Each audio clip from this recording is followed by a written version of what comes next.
Dzisiaj jest 24 lipca 1998 roku. Przeprowadzamy wywiad z panem Izakiem Malowańczykiem. Jesteśmy w Kopenhadze, Danii. Dzisiaj jest 24 lipca 1998 roku. Jesteśmy w Danii, w Kopenhadze. Przeprowadzamy wywiad z panem Malowańczykiem, Izakiem Malowańczykiem. Wywiad prowadzony jest po polsku. Nazywam się Felicja Silver.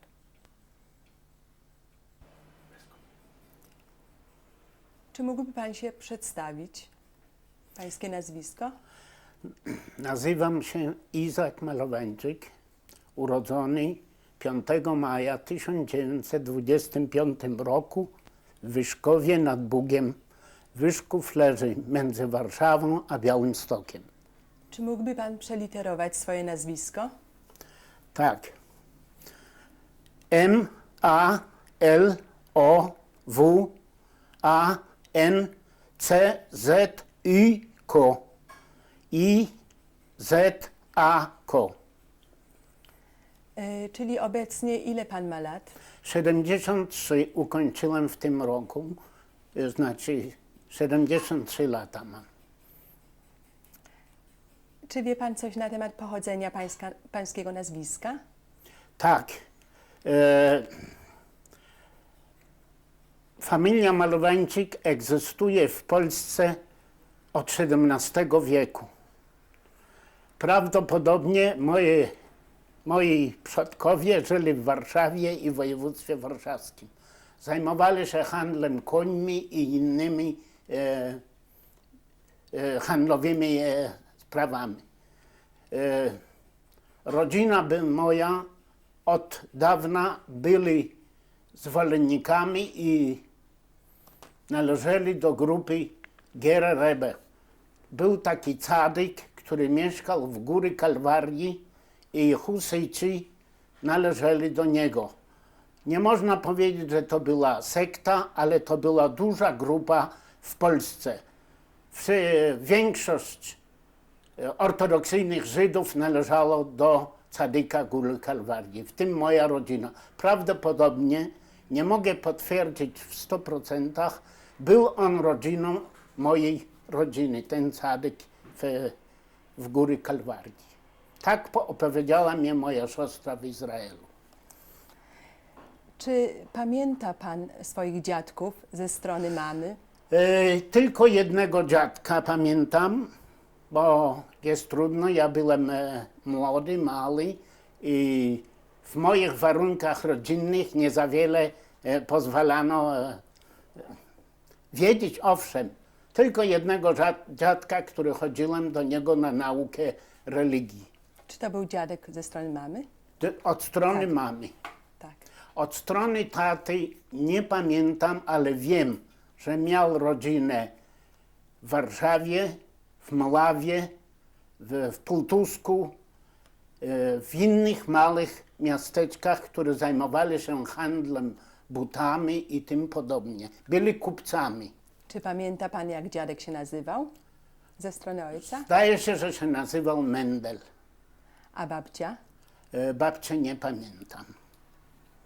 Babcia, nie pamiętam dokładnie, ale zdaje się, że się nazywała Felicja. I moje, obecnie moje mają jej imię. Czy pamięta pan, czy dziadkowie przychodzili do was do domu? Nieczęsto, ale przychodzili. I ze strony mamy, i ze strony Ze ojca? strony mamy, ze strony ojca mniej. Było mniej kontaktów z rodziną ojca, a więcej było kontaktów z rodziną matki. Wiem, że byłem raz gdzieś w Kaluszynie u jakiejś rodziny i raz w Warszawie z ojcem. Zdaje się, nie mogę 100% potwierdzić, że ojca rodzina była dość zamożna. Czy może pan powiedzieć, co pański ojciec, czym się zajmował? Mój ojciec był bez zawodu, był wykształcony religijny, prawdopodobnie miał jeszywę. Nie wiem, czy w Lublinie czy gdzieś indziej, był bardzo, bardzo religijny, przestrzegał wszystkie zasady judaizmu. Ojciec chodził codziennie do Bużnicy i to czasami 2 razy dziennie.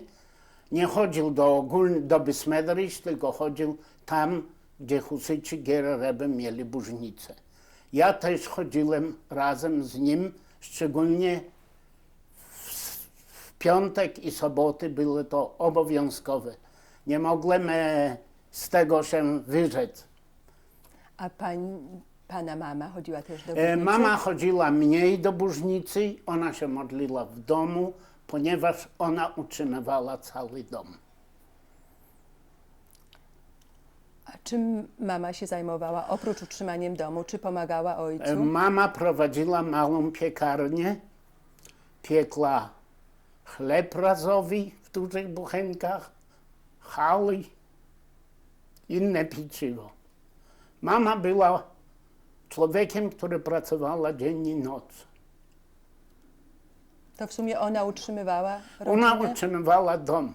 Moja mama się nazywała Etla Gingold z domu. Miała tylko jednego brata w Radzminie, który był dość dobrze, na moich oczach, dość dobrze usytuowany. Miał dużą kamienicę w Radzminie.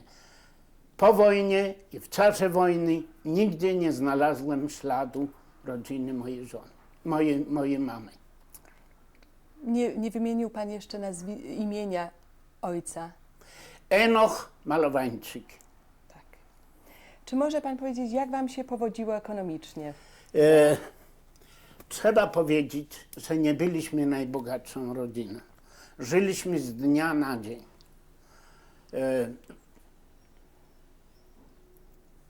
Rodzina była dość spora. Składała się z 8 osób. Nie wszyscy byli w domu, bo to było niemożliwe, żeby się mieścili nawet w tych warunkach, w którychśmy mieszkali.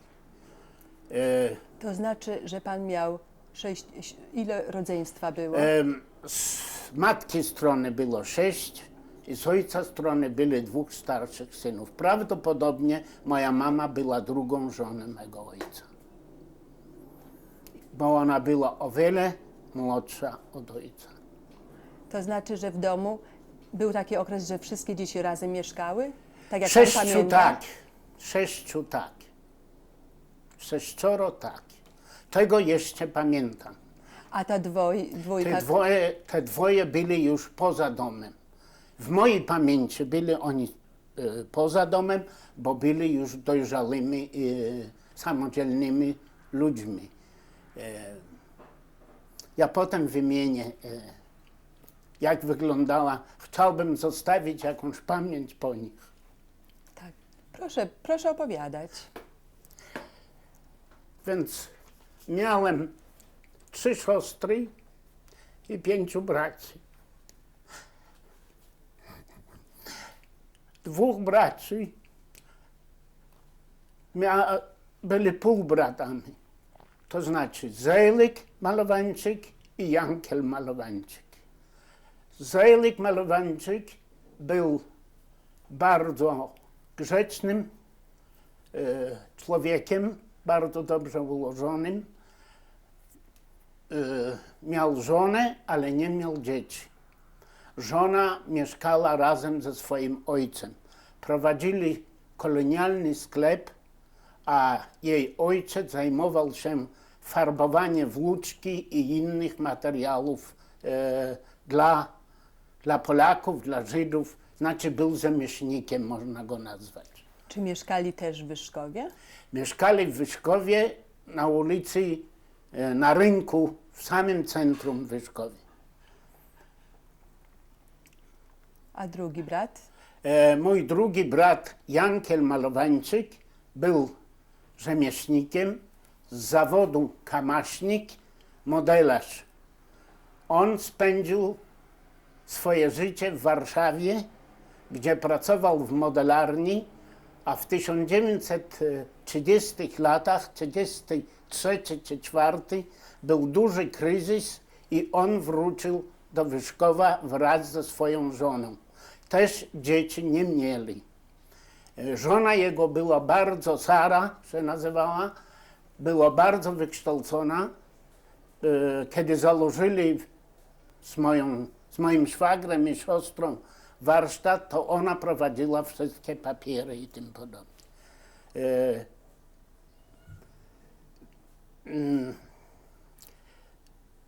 Jankel był nie zwolennikiem Gera Rebego. On chodził tylko w szabes do Armenii Burznicy. Był więcej moderatny, sekularny Żyd. Nie nosił brody, nie nosił cycykamfys i nie nosił halaty. Pozostała moja rodzina, wszyscy nosili halaty. Ojciec miał brodę dużą, jeszcze do tego wrócę, a oni nie mieli, nie nosili brody. Mieli pensję. Znaczy, że Jankel był jednym z bardzo, w moich oczach, postępowym człowiekiem. Prawdopodobnie był aktywnie w związkach zawodowych kamaszniczych w Warszawie. On był aktywnym człowiekiem światłym, no i do tego bardzo zdolnym kamasznikiem, zdolnym designem, jak to się mówi obecnie. A reszta rodzeństwa proszę opisać mniej więcej w kolejności wiekowej. Tak. Następnym w mojej rodzinie to był Szymon. Szymon Malowańczyk prawdopodobnie ukończył jeszywę w Lublinie. Jak wiadomo, lublińska jeszywa była bardzo słynna. Polskiego uczył się gdzieś na wieczorowej szkole. W 33 czy 4, trudno mi zapamiętać datę, ożenił się ze Sarą, córka kupca, który handlował, miał sklep z żelazem i z materiałami budowlanymi. Ona mieszkała u dziadka. Dziadek był ślepy, ale mieli duży sklep i do tego mieli stację benzynową razem z rodziną, z polską rodziną, który miał restaurację, się nazywał Kur. Ona była bardzo przedsięwziętą kobietą, znaczy prowadziła cały ten interes i przy tym nauczyła Szymona handlować. Szymon był typem zamkniętym, ostrym, rygorystycznym. Już pamiętam w tych małych, dziecinnych czasach, kiedy był w domu. Urodziło im się 2 dzieci, syn i córka. Potem opowiem, jak oni zginęli. Moja następna siostra się nazywała Trana. Trana z Malowańczyk, a potem się nazywała Smolarczyk. Ukończyła 7 klas szkoły podstawowej. W naszym domu dziewczyny chodzili do szkoły. Niestety ja nie. Ja musiałam chodzić tylko do Hajderu. Trana była spokojnym człowiekiem, pomagała matce, wykonała wszystkie jej polecenia. Stała w tym małym sklepiku, sprzedawała pieczywo i co mama produkowała. Ona była bardzo dobrą matką, ale była bardzo religijna. Do końca naszego życia wspólnie była bardzo religijna.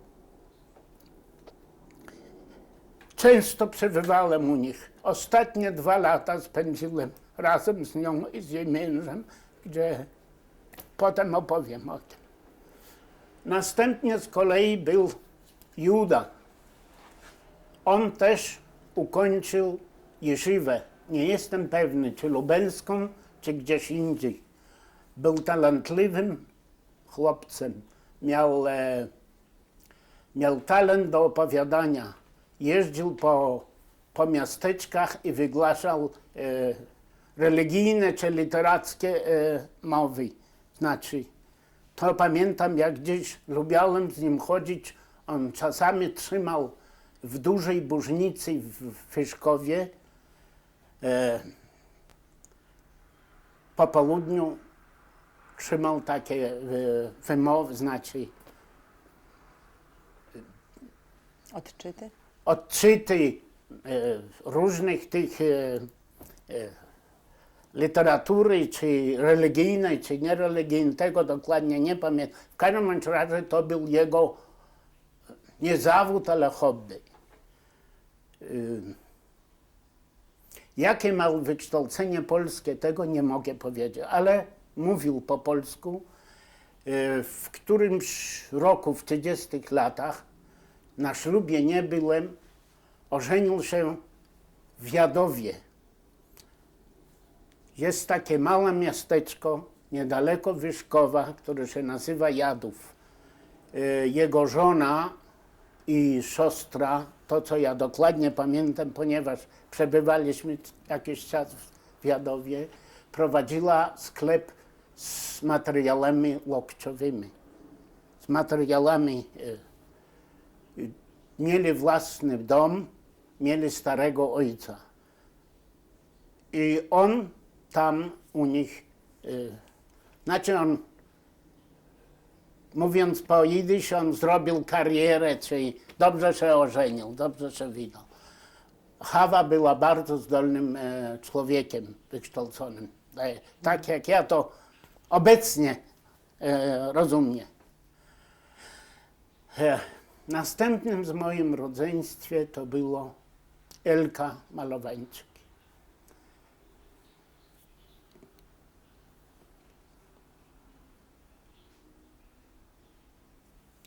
Była ona dla mnie jednym z najbliższych ludzi.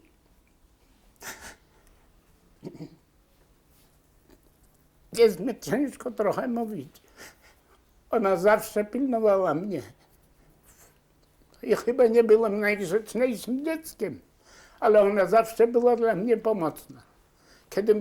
Kiedy byłem głodny, to do niej mogłem iść, to zawsze coś tam zorganizowała. Chodziła do szkoły, ukończyła polską szkołę w Wyszkowie.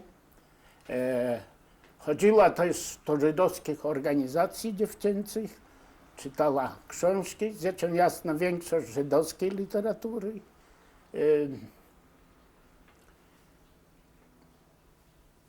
Pomagała mamie, chodziła na jarmarki sprzedawać ogórki i jagodzianki i inne wytwory, co mama tworzyła. A o ile była starsza od pana? Ona była 5 lat starsza ode mnie. To już to najmłodsze pokolenie. Elkę zawsze kochałem i dotychczas też. Ona była jedną z najbliższych moich osób w moim życiu.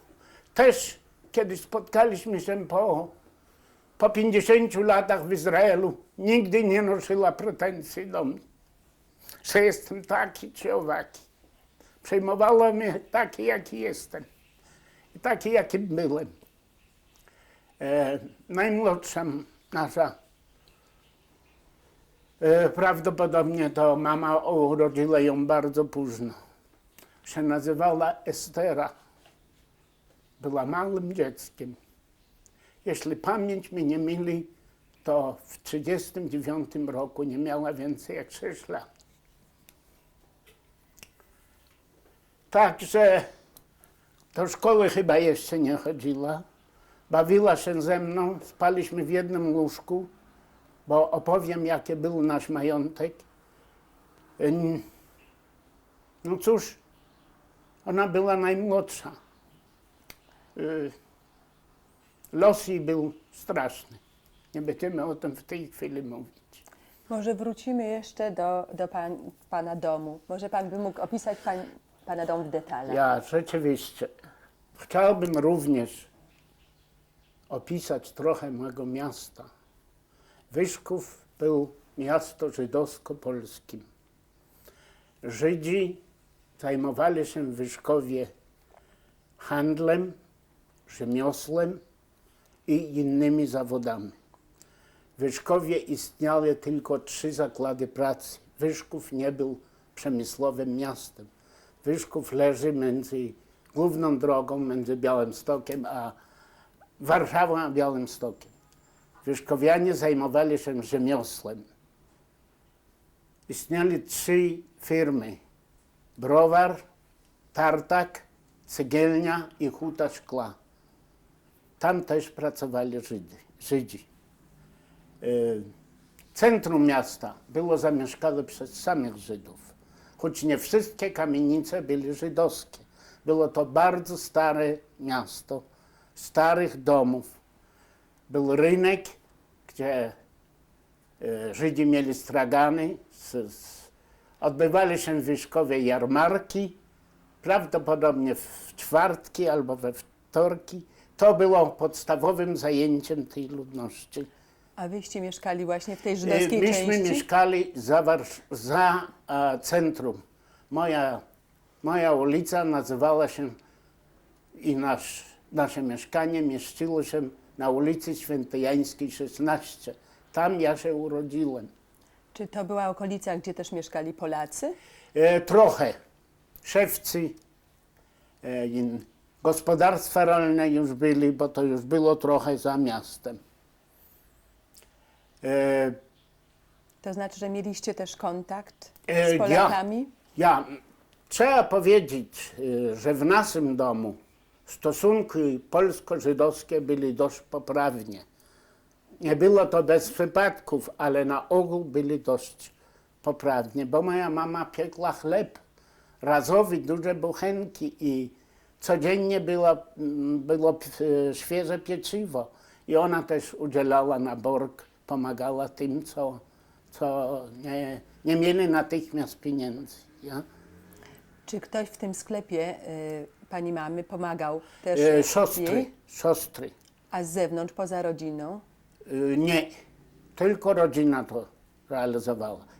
Rzadko ojciec stał w sklepie. To było dominium mamy, moich 2 sióstr. Proszę opisać swój dom bliżej. Mieszkanie.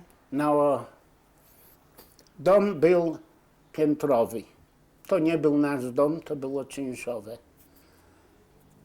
Myśmy mieli jeden duży pokój, drugi mały i mały sklepik. W tym dużym pokoju był piec do pieczenia ciasta, wychodził na korytarz. Była sofa drewniana, ze słomą, gdzie się rozsuwało na noc i moje obydwa siostry spali w tej sofie. Był mały kredens, były duże drzwi na takie nie beczki, tylko do robienia ciasta na razowy chleb. Były duże miski do robienia chali i tym podobnych urządzeń, które mama ciągle używała to. Był stół, podłoga była drewniana, mebli za wiele nie było. W dzień się siedziało na tej sofie, reszta było krzeseł. A gdzie reszta rodziny spała? Na podłodze. Na noc to się rozsuwało sofę, gdzie na slomie, gdzie siostry moje spali. Bracia jak przyjeżdżali, to musieli spać na podłodze albo spali z ojcem. Ja długi czas spałem razem z moją mamą i z moją siostrą, gdzieś do 6-7 lat. Nie było za wiele miejsca. Czasami spałem na piecu, na schody, jak cóż tam cóż tam nie zrobiłem tak, jak się należy. Także za duże mieszkanie to nie było. Drugi pokój był bez podłogi, był glina i stały 2 łóżka z pościelą, gdzie spała moja mama, rodzeństwo, które się rodziło i ojciec. I następnie ten mały sklepik, który służył jako miejsce sprzedaży i z tego się utrzymywało. Jak wyglądało moje zajęcie, to znaczy zajęcie mojej mamy, chciałbym krótko powiedzieć. Jak wiadomo, ona zajmowała się piekarnictwem. Też robiła, też piekła ciasta. Szczególnie zajęcie to było z czwartku na piątek, bo już przygotowała haly, piekła różnych ciast, też sąsiedzi przynosili. Ona była ciągle zajęta i ja też trochę, kiedy dorosłem, trochę pomagałem, ale moje siostry byli podstawową jej pomocą. Jak we wszystkich innych żydowskich domów, jeszcze szczególnie takich, w piątek po południu wszyscy przynosili swoje człund i mama stawiała do pieca, a na drugi dzień, w sobotę, to przychodziła Wanda albo jej matka, otwierała piec A i kto to wyjmowała. był Wanda? Wanda Kto to była była nasza... Na podwórku mieszkały rodziny i polskie, i żydowskie. Wandy ojciec był poganiaczem bydła dla Żydów. Niedaleko od nas mieszkali Żydzi, którzy handlowali bydłem. I on był takim, zbierał to bydło i sprowadzał do Wyszkowa, oni byli handlarzami. Wanda miała matkę, siostrę i jednego brata. Oni byli bardzo dobrze do nas ustosunkowali. Wanda była koleżanką mojej siostry Elki. Razem chodzili do szkoły. Jak jej było na nazwisko? Ona się nazywała Wanda Brzeżycka. Nie pamiętam jej panieńskie nazwisko, ale ostatnie nazwisko było Wanda Brzeżycka.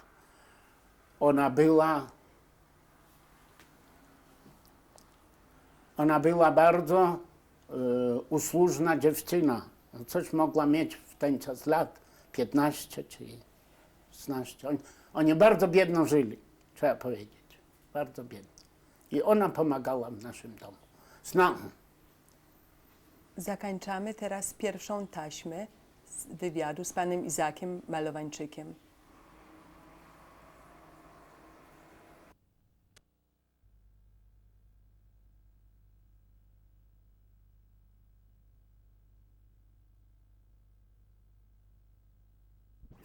Rozpoczynamy drugą taśmę z panem Izakiem Malowańczykiem. Mówiliśmy o pani Wandzie, która przychodziła do was do domu. Czy może pan coś więcej na ten temat powiedzieć? Tak, mogę powiedzieć więcej. Jak wiadomo, w religijnych domach w szabasze nic się nie robi. U nas też w domu nie wolno było nic robić, za wyjątkiem odbywających się tradycyjnie szabasy. Wanda przychodziła, jak wiadomo, nie było, w moich czasach już były elektryczność, ale tak, to były naftowe lampy i tym podobnie.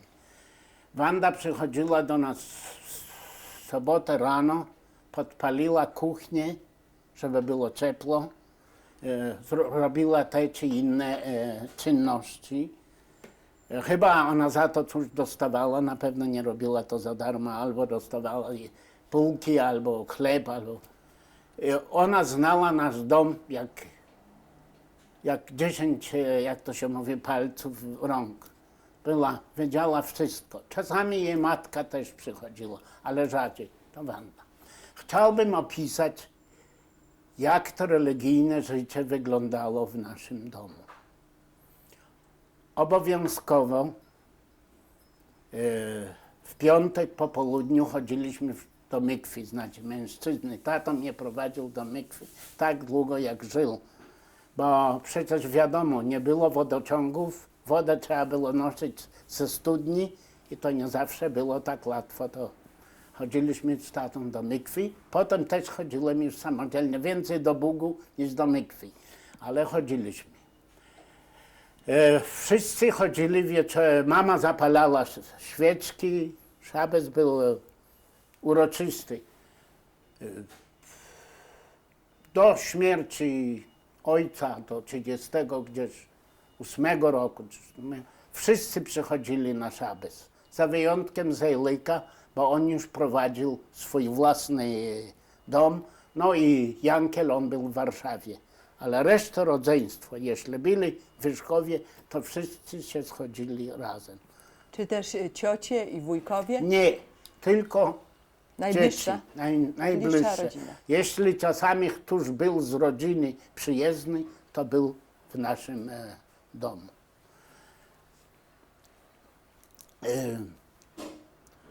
Szabes był bardzo uroczysty. Była ryba, był rosół, wszystkie te tradycyjne Potrawy. które mama robiła, siostry, i to się odbywało razem. Też jak moja siostra Tarana wyszła za mąż, to też przychodziła na szabes z mężem do mamy.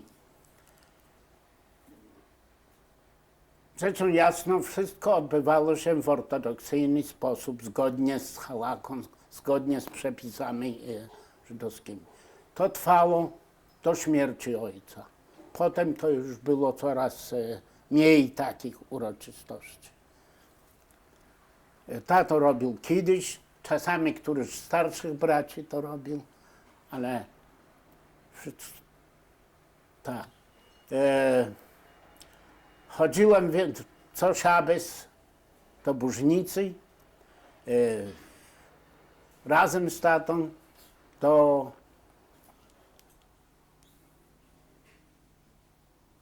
wybuchu wojny, trzeba powiedzieć, tradycyjnie chodziłem do Bużnicy. I reszta rodzeństwa też? Reszta do rodzeństwa też. Tak. Wszyscy chodzili do Bużnicy Gera Rebego. Dla ciekawostka,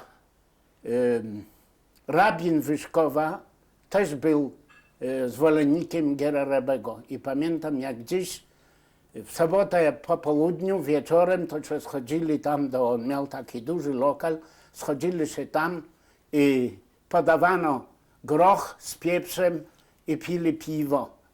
No, mnie jeszcze piwa nie dawali, ale groch z pieprzem to jadłem. Czy w domu mówiło się, jakim językiem w domu się mówiło? W domu mówiło się jidysz, ale mówili też po polsku. To jest rzeczą zrozumiałą, bo klientela też była i polska. Mój polski był, ja się nauczyłem polskiego na ulicy, można powiedzieć. Ja jeszcze o siebie też coś powiem.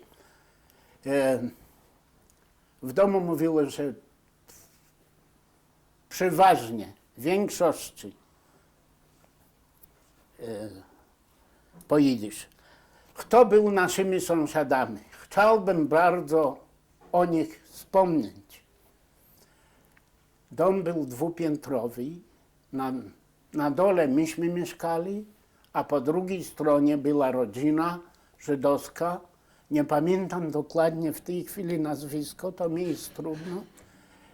Oni zajmowali się wypiekaniem ciastek. Na rynek przeważnie polski robili ciasto specjalne w okresie Bożego Narodzenia, makowniki, takie te różne z aniołami. Ta rodzina składała się z 4 osób, znaczy 5 osób razem, ojciec i matka, jedna córka i 2 synów. Ci synowie już byli dorosli i pracowali u siebie w domu. Córka ich studiowała w Warszawie. Była to rodzina bardzo ułożona. U góry mieszkał kowal, który kuł koni, chodził z taką skrzynką. To był czysto żydowski zawód. Po jarmarku, po chłopach i kuł koni. Rodzina ta składała się z 6 osób. 2 synów dużych i 2 małych. Tam często przebywałem. Oni często przebywali u nas, bo kowal, który kuł koni, nie był zamożny. Był to biedny Żyd. I oni się u nas zaopatrywali i ja tam przychodziłem, ponieważ te chłopcy byli w moim wieku. Powiedzmy. Ale wróćmy jeszcze na chwilę do pana rodzeństwa. Czy ktoś z pana braci obchodził bar micwę? Czy któryś z braci? O, tego to nie pamiętam dokładnie, ale chyba obchodzili. Bo oni, A pan?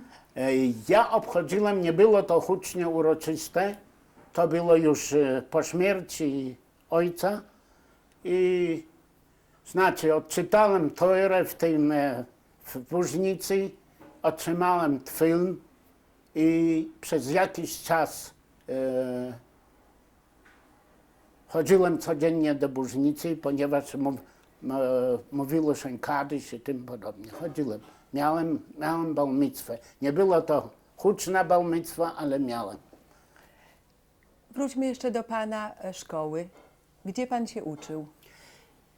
Więc chciałbym trochę opowiedzieć o sobie. Pochodzę z bardzo religijnej rodziny. Do polskiej szkoły nie chodziłem. Początkowo chodziłem do Hajdera, do mego dziadka, gdzie uczył mnie podstawowe, znaczy modlitwy, a następnie uczył mnie pięcioksięg, znaczy żydowskie. Potem po śmierci ojca przynieśli mnie do innego nauczyciela i to trwało niedługo.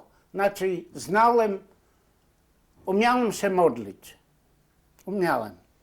ale za polskiej szkoły żadnej nie otrzymałem. Zawsze marzyłem, byłem zazdrosny moim rówieśnikom, co chodzili do szkoły, szczególnie tego kowala, dwóch chłopców, żeby Mojsze, on się nazywał, ukończył 7. klasę z nagrodą w polskiej szkole. To dla Żyda było wielkim osiągnięciem. To nie było takie proste. Ja uczyłem się polskiego bez pisania na ulicy, można powiedzieć, przy zabawie. To była moja podstawowa szkoła. Jakie były moje dziecięce, jak to się nazywa? Przeżycia. Przede wszystkim kochałem gołębie i konie. Prawdopodobnie znajomość koni pozwoliła mi przeżyć ciężkie czasy.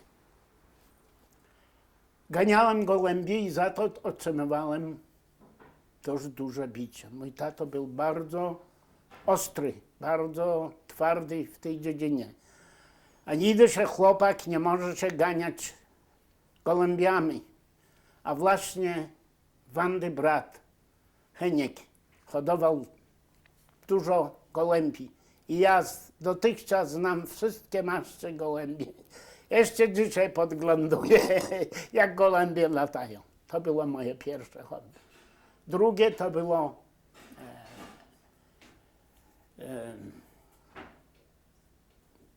robienia coś z drzewa i ogrodnictwa. Mój tato był huset i miał szalas na cykus. I to mu pozwolili postawić. To było moją dobiną do reparacji i za to mogłem w tym szałasie chować groch, jakieś inne, znaczy siać groch, jakieś inne historie. I w tym szałasie bardzo często bywałem. Na sykes to ja robiłem dach i te wszystkie inne historie. Jeszcze moje zajęcie obowiązkowe to było pomóc mamie, to co mógł przynosić wodę. Były dwie studnie. Jedna studnia była naprzeciw, gdzie właśnie ci Żydzi, co handlowali bydłem i końmi, a druga studnia była w gospodarstwie, gdzie gospodyni nie była przyjemna dla Żydów. i ona nie pozwalała w dzień brać wodę. Ale ja zawsze tam dostałem się i wodę przynosiłem. Jeszcze jedno nie wolno opuścić. Jak wiadomo, Pesach jest jednym z największych świąt żydowskich. W moim domu mama i ojciec organizowali taką spółkę i już miesiąc przed Pesach piekli macę. Znaczy zatrudniali kobiet, walkowali. I moim obowiązkiem na początek stałem z tą, co robiła Majry i ja lałem wodę. Ja chodziłem w halacie, miałem pejsiki. To był moja praca przed Pesach przez 4 tygodnie. I to robiłem zawsze. Potem jak byłem trochę starszy, to już robiłem dziurki w macach. Znaczy był postęp w moim zawodzie. I to kontynuowałem do wojny. To było taki obowiązkowy obowiązek, żeby upamiętnić to, że wykonywałem. I mama z tego urządzała Pesach. To były pieniądze do robienia. Potem też roznosiłem macę do tych różnych, co obstalowali. Chciałam się spytać, czy pamięta pan jakichś może kolegów albo z Hederu, z tego okresu? Ja owszem, miałem kolegę, w tej chwili nazwisko nie mogę wypowiedzieć. Jego rodzice mieli sklep z pasmanterią. On był chłopiec, który chodził ze mną do Hederu i cały czas utrzymywaliśmy dobre stosunki. Też chodziłem się z nim kąpać, choć nie zawsze, do Bugu, bo w Wierzchowie Bóg był prawie w mieście. Dużośmy o różnych rzeczach rozmawiali. Szczególnie już w okresie, kiedy zaczęło być bardzo napięte. Miałem też kolegów polskich. Jeden się nazywał Olek, jego ojciec był szewcem, mama była gospodyni i z nim też utrzymywałem bardzo dobre stosunki, znaczy stosunki ludzkie, koleżeńskie. Mama miała półbrata w Wyszkowie, nazywał się Jedwab, Rachmil Jedwab. Tam też chodziłem, on też miał dzieci. On jeździł takim straganem z towarami po jarmarkach. Było to, z nimi utrzymywaliśmy bliskie stosunki. Też w okresie okupacji, w okresie wojny. Jeden syn został, mieszka w Izraelu, zajmuje się diamentami, handluje. Ja.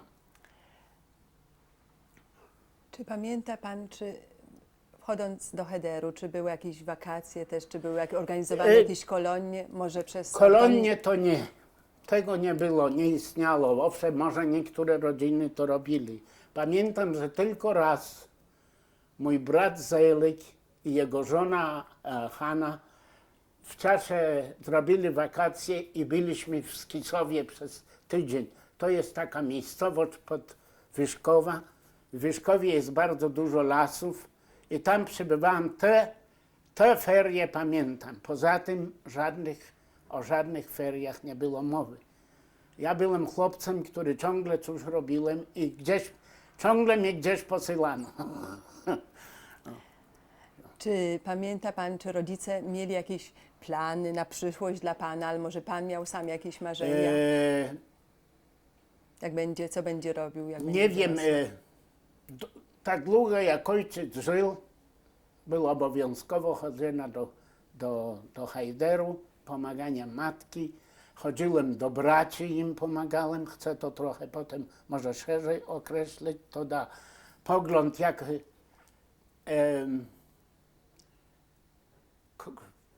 Potem było, że mam zostać kamaśnikiem. I to panu odpowiadało? Ta myśl? Musiałem zaakceptować. Tak, jaka była decyzja. Przede wszystkim warunki materialne do tego zmuszali. Po drugim była możliwość uzyskania zawodu bez płacenia, bez jakichś tam innych, ponieważ mój brat Jankiel, a mój szwagier, oni byli dobrymi rzemieślnikami w tym zawodzie. Nie? Czy ktoś w pańskiej rodzinie zajmował się politycznymi problemami albo brał udział w jakichś organizacjach politycznych? Ja myślę, że moje siostry należeli do jakichś żydowskich organizacji. Brat Jankiel, on chyba, nie mam konkretnych dowodów, ale prawdopodobnie zginął w Powstaniu Warszawskim. Nie mogłem uzyskać takich dowodów. Znaczy, w moim domu czytano gazet, rzeczywiście żydowskich, przychodzili gazety, szczególnie moi bracia Jankiel, mój szwagier, oni czytali gazety, zajmowali się. Radia u nas nie było. Chodziłem podsłuchiwać sąsiadów, polskich sąsiadów, którzy mieli radia. No. Także na terenie Wierzchowa istniały duże organizacje żydowskie. Istniał Mizrachum, istniał Bunt, istniał Żabotyński, był batalion żabotyńskich, gdzie ja latałem za nimi, pochodzili w mundurach i mieli drewniane karabiny. Wyszków był żywym miasteczkiem, gdzie oprócz religijnych Żydów istniało dużo organizacji. Istniał klub sportowy, który się nazywał Makaby Wyszków, gdzie grali w piłkę. Ja w piłkę szmaczaną grałem, inni nie grałem. Okej. Czy rozmawiało się w mieście o tym, co się dzieje w Niemczech, o narastającym antysemityzmie? Jak już powiedziałem, Wyszków leżał między dwoma dużymi miastami. Wtedy w 30 latach zaczęto szczególnie czuć antysemityzmu w Wyszkowie. Była taka miejscowość, która się nazywała Rybienko. I tam... I gdzie to leżało? To leżało za Bugiem w kierunku Warszawy. Taka luksusowa miejscowość, gdzie Polacy trzymali tam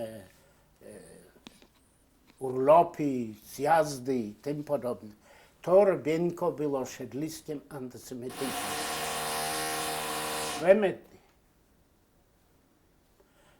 To Rybienko było siedliskiem antysemityzmu.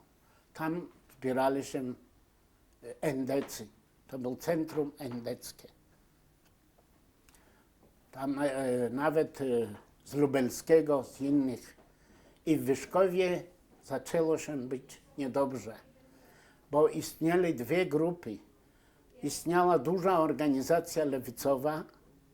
Ja pamiętam, że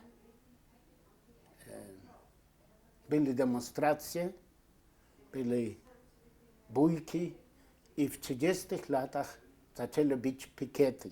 Znaczy, Mniej więcej kiedy było w 30? To było na samym początku? W 1934-1935 roku. Nie kupuj u Żydów. W Rybienku stała duża tablica. Dla psów i Żydów miejsce zbronione. Nie wolno było tam wchodzić i nikt z Żydów nie odważył. Albo?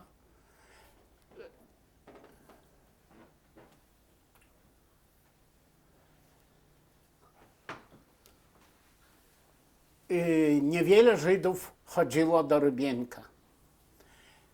Były pikiety, były demonstracje, nie było konkretnych pogromów, bo trzeba powiedzieć, że Wyszków był żydowskim miastem i było dość dobrze zorganizowane, trzeba powiedzieć.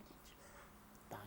Zaczęto rzucać kamieniami. Ja tam przeżyłem, przeszłem z Hajderu i rzucono na nas kamieniami, no bo przecież miałem pajsy i kapotę. To nosiłem do wejścia Niemców. To był rok 35, jak już 35, rzucano kamieniami? 37. Tak, po śmierci Piłsudskiego to się zmogło. Tak samo jak gdzieś indziej, tak samo w Wyszkowie. Przed naszym sklepikiem pikiety nie stali, ale za to komendant przychodził co sobotę i brał od mamy łapówkę 5 złotych. No przecież te warunki sanitarne w naszym tym domu nie były najlepsze i on to wyczuł. Jego nazywali kot w butach i mama z bólem serca musiała mu co tydzień odpulać 5 złotych. To było dużo pieniędzy na tamte. Tego nigdy nie zapomnę. Czy pamięta pan, jak on się nazywał? Nie, tylko nazywali go kot w butach. Był malutki, nosił okulary i był obowiązkowy w piątek wieczorem albo w sobotę przed zamknięciem sklepu. To przychodził ja.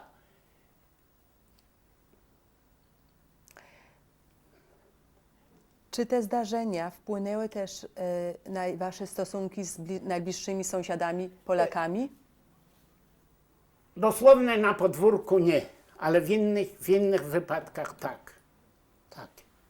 W innych wypadkach tak. A na podwórku nie odczuwaliśmy tak mocno tego antysemityzmu. Nie powiedziałam dotychczas, po śmierci ojca w 1938 roku ja poszłem na kontrakt do mojego brata i szwagra uczyć się kamacznictwa. W tym więcej zapoznałem okolice. Zapoznałem życia wewnętrznego szewców i innych ludzi. Ponieważ byłem chłopcem poruszającym się po Wyszkowie, znałem wszystkie kąty. Roznosiłem cholewki, roznosiłem różne towary, pomagałem mojemu bratu u Zejlika w sklepie, pomagałem mojemu bratu Szymonowi na stacji benzynowej, bo to było strasznie ciekawe, bo samochody przychodzili i tym podobnie. Do mego brata Szymona, Jankiela w 1938 roku zjawił się do Wyszkowa kupiec, który urządził bardzo ładny sklep z obuwiem i cholewki szył u mojego brata. On się nazywał Kaluszyński. Miał żonę i jedno dziecko. Był bardzo zdolnym człowiekiem. U niego pracował jeden szewc, który szył buty, szyte bite. Tam często przebywałem i on mnie też wykorzystywał do posyłki do innych szewców, także ja znałem dość dobrze ten polski teren tych średnich albo biednych ludzi. No. Szewcy żyli bardzo biedno. Jedni byli bogatsi, drudzy byli biedni, gdzie dzieci chodzili boso. Roznosiłem cholewki.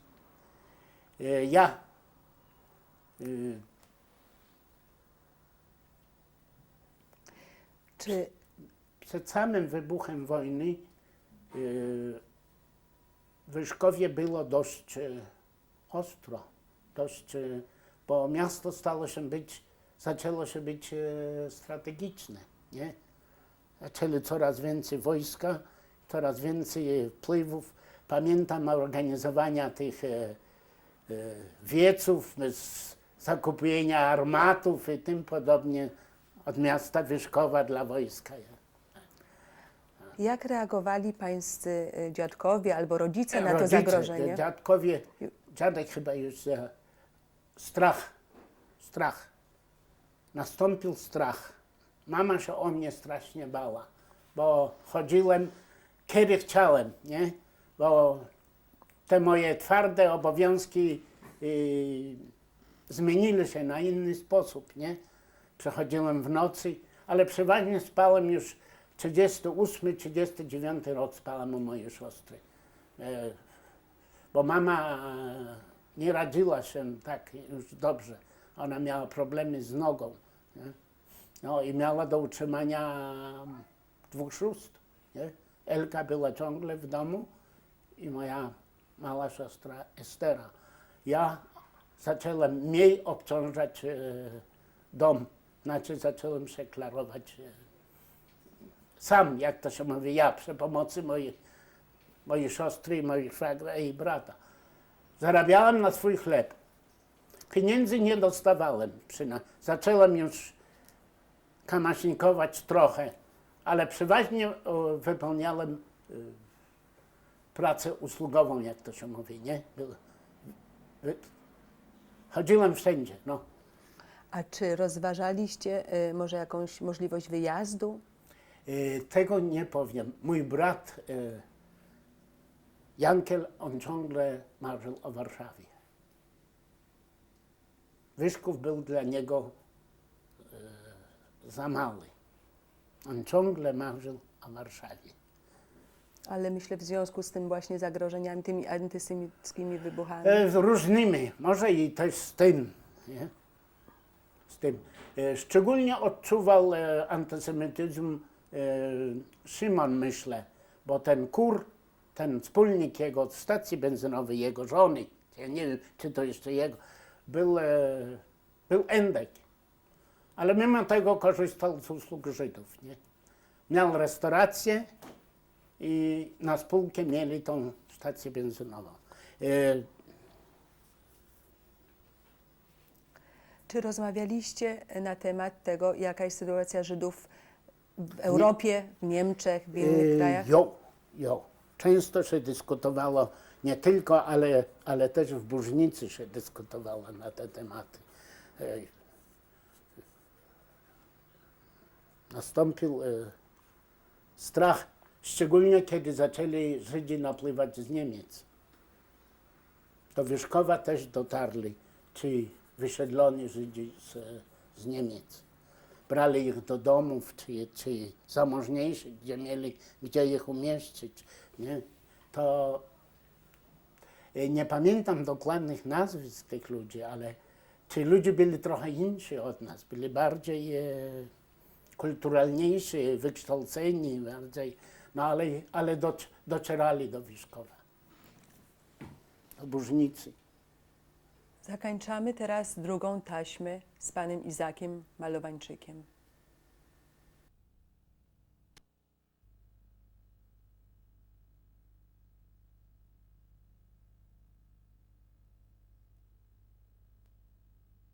Mamy teraz taśmę trzecią z panem Izakiem Malowańczykiem.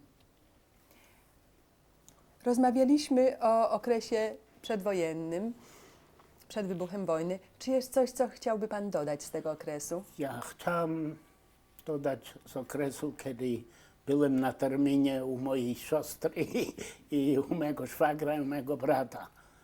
To był początek własnego życia. Rzeczą jasną, że nie miałem za wiele ubrań i nie miałem za wiele butów. Jako kamaśnik marzyłem mieć ładne buty ze skóry drukowanej. Ponieważ często przesiadywałem i zrobiłem usługi dla tego Kaluszyńskiego, jeden raz powiedział do mnie u brata: Jankel, ty uszyjesz Izakowi cholewki, a ja zrobię buty. Ja mu zrobię szyte, bite buty. To było w 1939 roku, przed wybuchem wojny, parę miesięcy przed wybuchem wojny. I ja uczestniczyłem już, mój brat przykroił te buty, ja ich przygotowałem, to już było część mego egzaminu, można powiedzieć. I zrobili mnie moderne buty z hakami, boksowe buty, a Kaluszyński sam usiadł i zrobił spody. Znaczy zrobił mi szyte, bite buty z podwójnymi podeszwami. Te buty służyły mi aż do dotarcia do Komi do 1943 roku. Dlatego też jest to tak ważne wspomnieć, że te buty zanieśli mnie do dalekiej północy.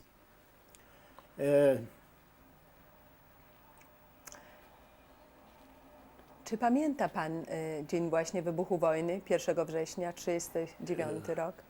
Ja pamiętam dokładnie okres, kiedy się zaczęła psychoza wojenna. Chodziłem pod kura restauracji, słychać radio, zacząłem rozumieć, o co się rozchodzi. Wyszków było miasteczkiem strategicznym i już pierwszej nocy 1939 roku Wyszków został bombardowany w nocy 1939 roku. Ale jakiego miesiąca? Września, 1 września 1939 rok. Wyszków był bombardowany w nocy. Cały pierwszy dzień ludzie stali na ulicy i patrzyli, jak samoloty latają tam z powrotem. Celem był przerwania mostu w Wyszkowie. Był drewniany most, który leciał do Warszawy. I Niemcy bez przerwy 24 godziny bombardowali Wyszków.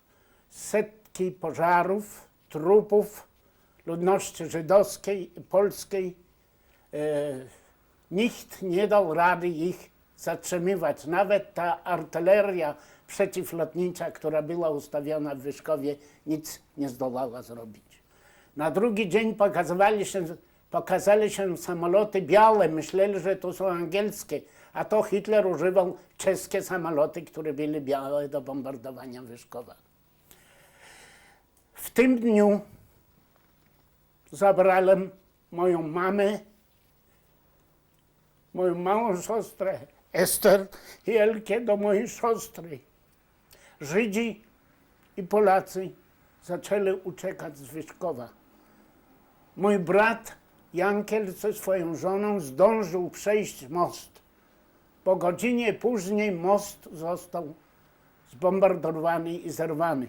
Nie było drogi do ucieczki do Warszawy, tylko łódką albo inny sposób przeprawić się przez Bóg.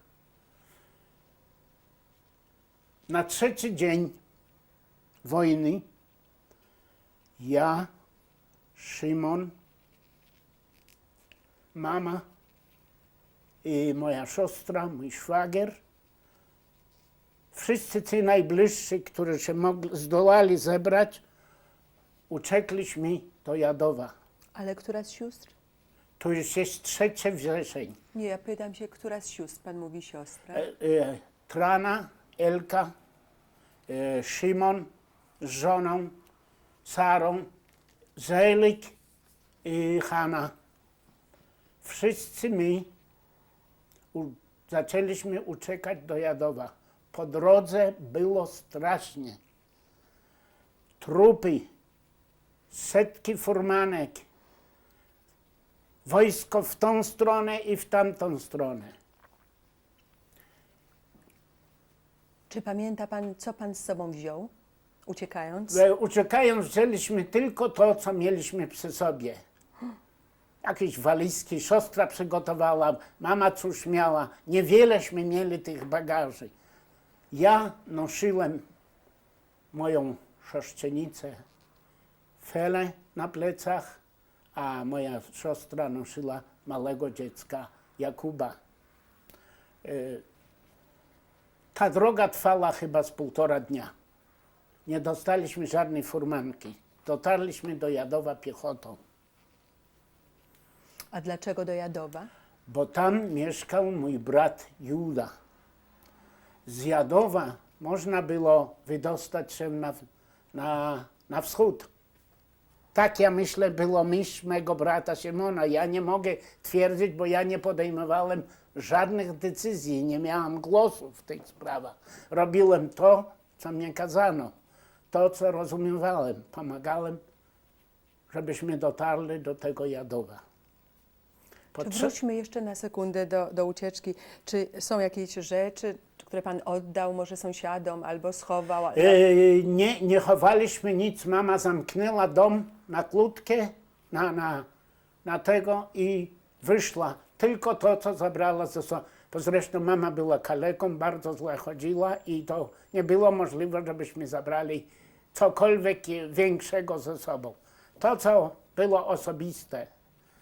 Czy sąsiedzi na przykład z waszego domu, ci też Też uciekali? uciekali i nie wiem. Uciekali, ale nie wiem gdzie.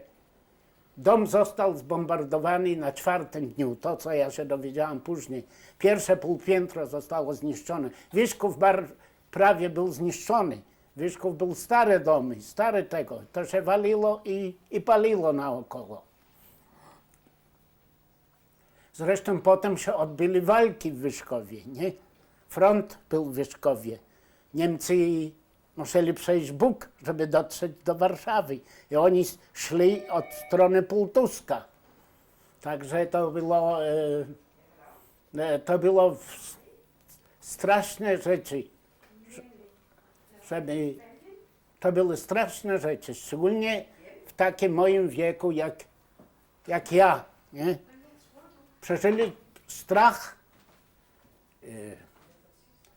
Trzeba powiedzieć, że w czasie ucieczki do Jadowa ze strony, ja się tego nie boję stwierdzić, jestem człowiekiem dojrzałym, odpowiedzialnym, ze strony Polaków nie było za wiele pomocy. Mimo, że mój brat Szymon i Zelik mieli bardzo dużo kontaktów. Pamiętam, że chodzili po wioskach, niewiele mogli dostać bez zapłaty do utrzymania. To nie jest żadne kłamstwo, ja nie występuję przeciwko, ale taka była jako dziecko, jako 13-letni chłopiec, w taki sposób to pamiętam. Mówię to z bólem, bo oddałem swoje najlepsze lata dla Polski. Dotarliśmy do tego Wiadowa na 3. dzień w nocy. Mój brat Juda i jego żona, i jego teść, i jej siostra bardzo ciepło nas przyjęli. Jadów był spokojniejszy. Jeszcze nie był we wirze wojny, ale strachu. Jadów nie był bombardowany jeszcze. Czy mogę na chwilę się spytać, a reszta rodziny pozostała w Wyszkowie, oprócz tych, którzy byli razem z panem? Tak, zostali w Wyszkowie. Nie wiem gdzie, nie wszyscy. Niektórzy się potem odnaleźli, ale Wyszków, mieszkańcy Wyszkowa, żydowscy mieszkańcy Wyszkowa, dużo się zostało. Ale pańska rodzina? Moja rodzina, część została. A nie rozmawialiście o tym, żeby uciec razem? Nie zdążyliście? No, tylko w własnej rodzinie najbliższych. Nawet z Jedwabiem nie zdążyliśmy się po matki, półbrat, nie zdążyliśmy się pożegnać czy połączyć, bo oni mieszkali w mostu, w Bugu. I to natychmiast wszystkie te budynki mojego brata Szymona, dom zaraz został zbombardowany, bo stacja benzynowa, to wszystko zostało zniszczone. I tak dotarliśmy do Jadowa. Niemcy wkroczyli do Jadowa po tygodniu.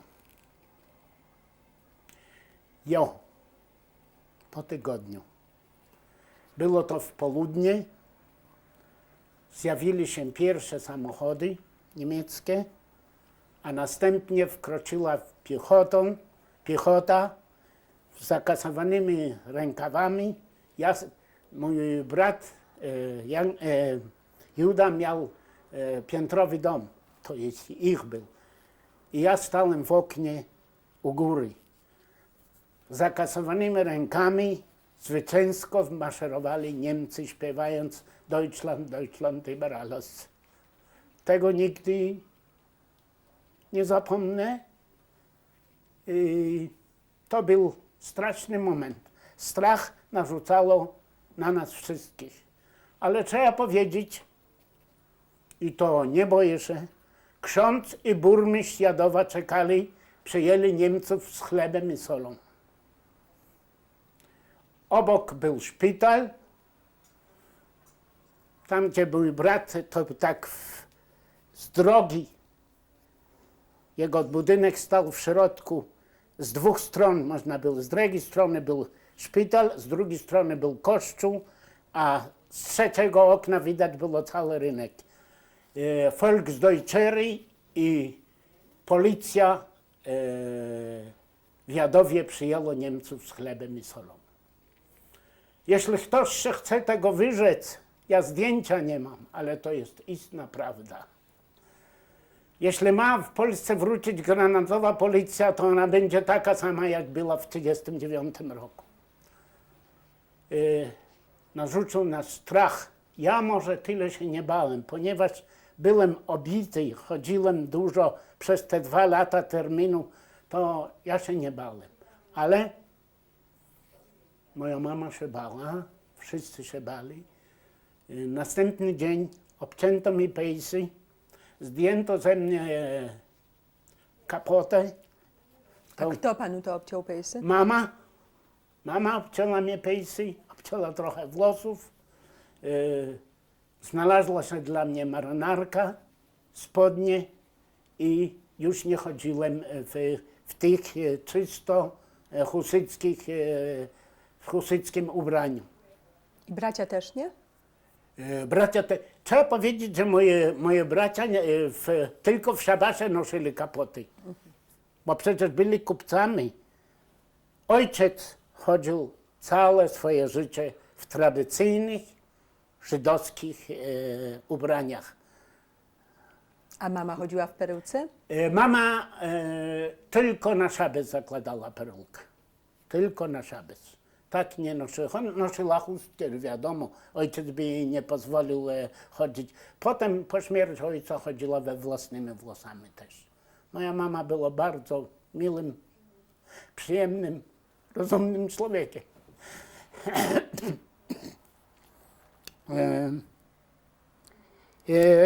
I jak długo byliście w Jadowie?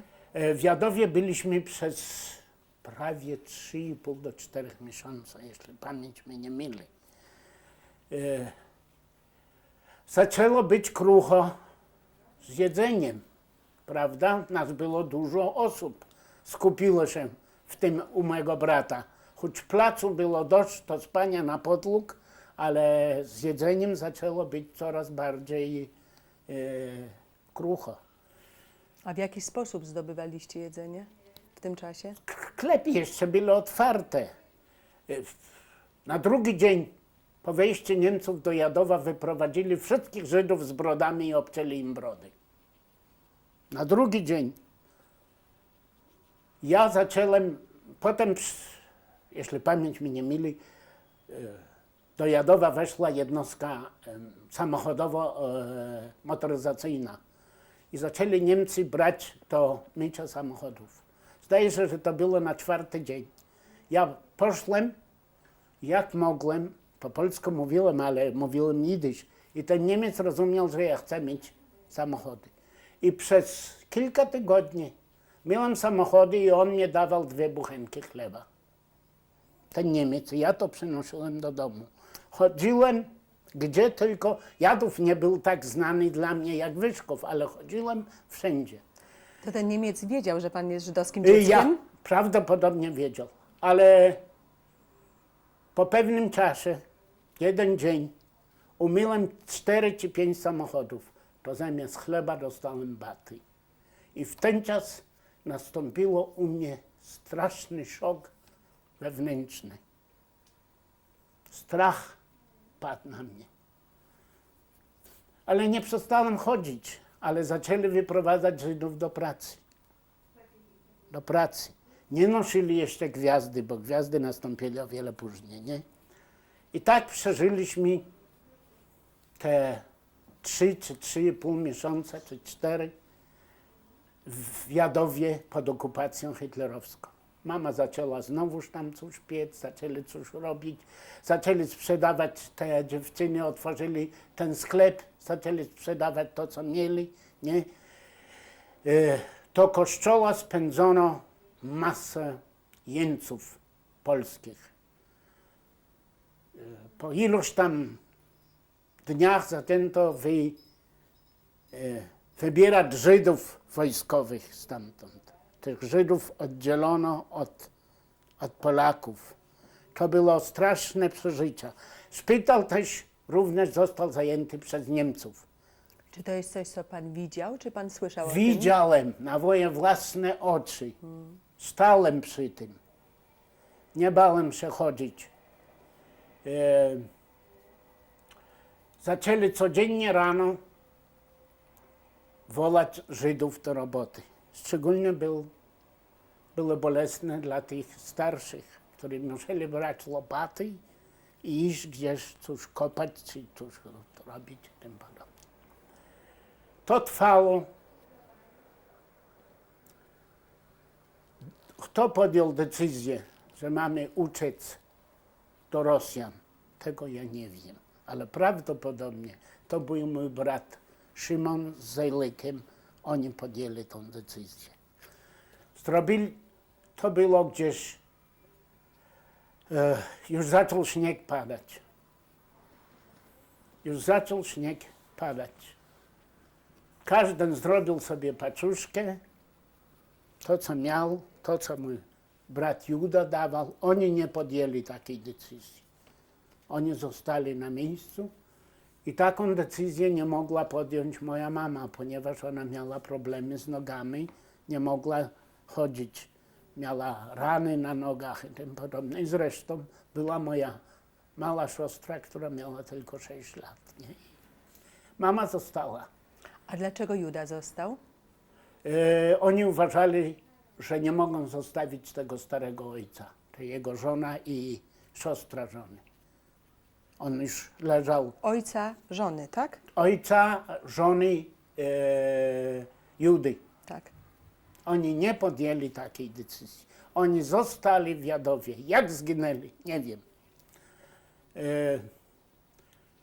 Zaczęła się droga.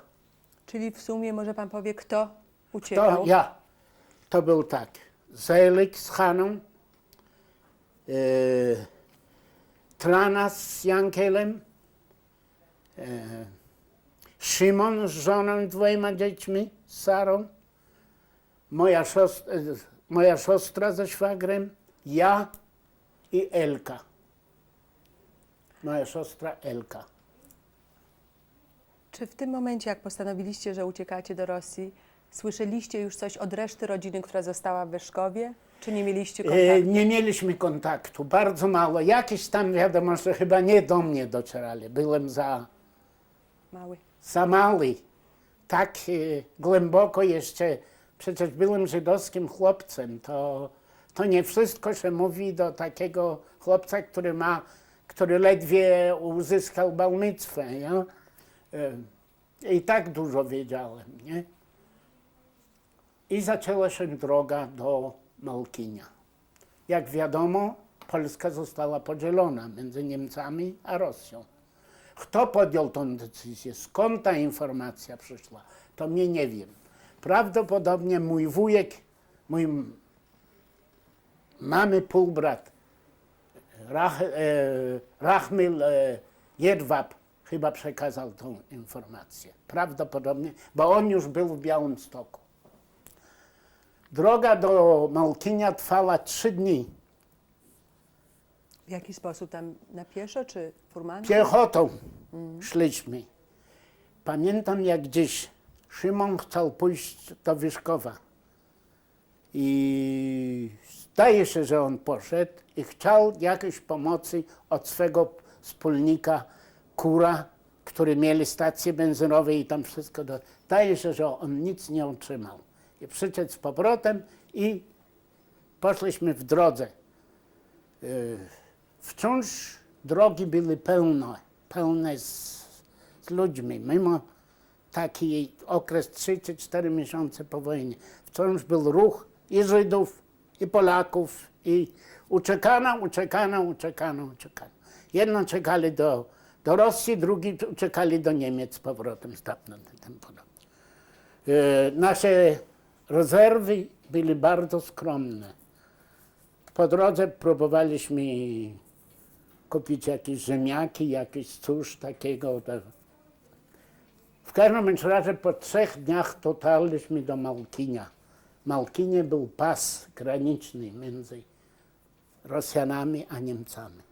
Zdolaliśmy, Niemcy nas zatrzymali, dostałem nawet lanie po drodze. Już było, ta atmosfera rasistowska była strasznie już napięta, nie? Pamiętam, że dostałem lanie od takiego Niemca ze samochodu zeskoczył Judę, no bo nas była spora grupa, nie? Nie tylko my samiśmy szli, setki tysięcy ludzi szli po tej drodze do Malkinia.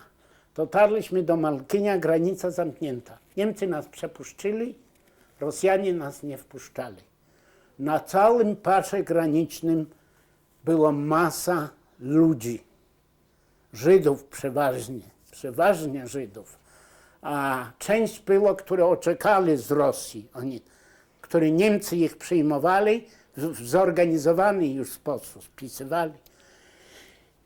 I na tym pasie palono ognisk, pieczono te surowe kartofle, czekano, kiedy Rosjanie otworzą granicę. Chodziłem tam z powrotem różne. Byli tacy, którzy za pieniędzy przeprowadzili w nocy. Widocznie moja rodzina nie miała na tyle pieniędzy, żeby mogła komuś dać, żeby ich przeprowadzić. Nagle w nocy, jak to się mówi, jak sygnał, Rosjanie otworzyli granicę. Szybkośmy się zebrali z tego ogniska, a tam nie była mowa o spaniu, i przeszliśmy. Rosjanie rzeczywiście otworzyli na jakieś parę godzin granicę i wszyscy ci, co byli na pasie granicznym, przeszli granicę do drugiej strony Malkinia. Malkin dzieli się na górny i na dolny. Zdaje się, że ten górny leżał w Rosji. Jakśmy przeszli granicę, zrozumiałe dla takich religijnych ludzi jak mój brat, w ogóle pierwsze, gdzie trafili, to trafili do Rebego, do Bużnicy. Bużnica była zapchana. Ale pamiętam, że ten Rebe dał nam chleba. 3 czy 4 buchenki, bo były, no i dzieci małe było, ciepła woda dla tych małych dzieci, bo mój siostrzeniec Enochen miał tylko 1,5 roku, albo nie miał 1,5 roku. I tam, w tym miejscowości byliśmy kilka dni. Po 2 czy 3 dniach któż doradził nam, że Rosjanie potrzebują ludzi do kopania jakichś dołów. I ja poszłem kopać te doły z moim bratem, czy jeszcze z kimś. I w ten czas otrzymaliśmy pierwszą taką jakąś wypłatę. Pamiętam, że ten oficer rozmawiał z moim bratem po jidysz. To był jakiś żydowski oficer rosyjski. To było pierwsze moje spotkanie z nowym światem, z nowym życiem. Życie było straszne, było zapchane wszędzie. To była Małkinia cały czas, tak? Co? To byliśmy, jest Malkinie, pan w Małkini wtedy Malkinie. jeszcze cały czas, tak? Ja. Z Malkinia potem zaczęli zastanawiać się, gdzie mamy pójść, gdzie iść. Nie można przecież tak siedzieć zimą. Bużnica była mała, I wszyscy razem wszyscy byliście w razem Bużnicy? leżeli na podłogach, gdzie tylko. Tam, gdzie tory stali, też ludzie leżeli, spali i tam. To było setki ludzi, czy więcej? Co? Ile to było ludzi w takiej Setki. Bużniczki? Setki. Setki ludzi, bo coraz napływali nowi. I była jakaś decyzja, kto ją podjął, że mamy iść w kierunku Białegostoku. Nie było mowy, żeby dostać jakiś samochód czy furmanki. Nastąpiło takie odprężenie, bośmy już nie bali, że będą nas bić. Rosjanie nas nie bili. Tego nie wolno im zarzucać. Nie bili nas. Mogli się w inny sposób, ale nie biciem, nie? Na ogół do tego Białegostoku szliśmy z 2 dni, czy może więcej. Dotarliśmy do Białegostoku, do Bużnicy. Bożnica też była zapełniona, ale Szymon też znalazł jakiś kąt dla nas i mogliśmy tam być. Zaczęli organizować jedzenie w różny sposób. Za to handlować, czy coś takiego, nie wiem. W każdym razie jakiś miesiąc czasu leżeliśmy w tej Bożnicy.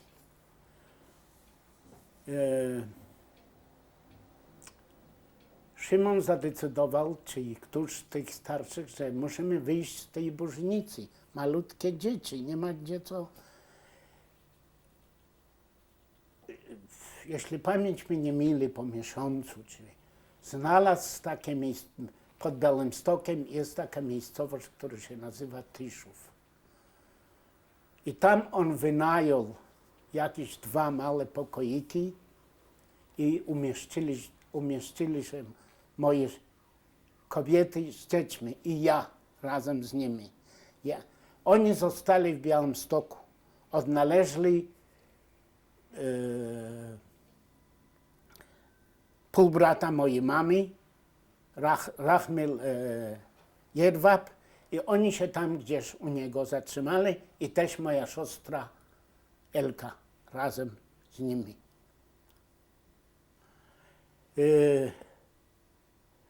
Moje bratowe zaczęli organizować, żeby było co jeść.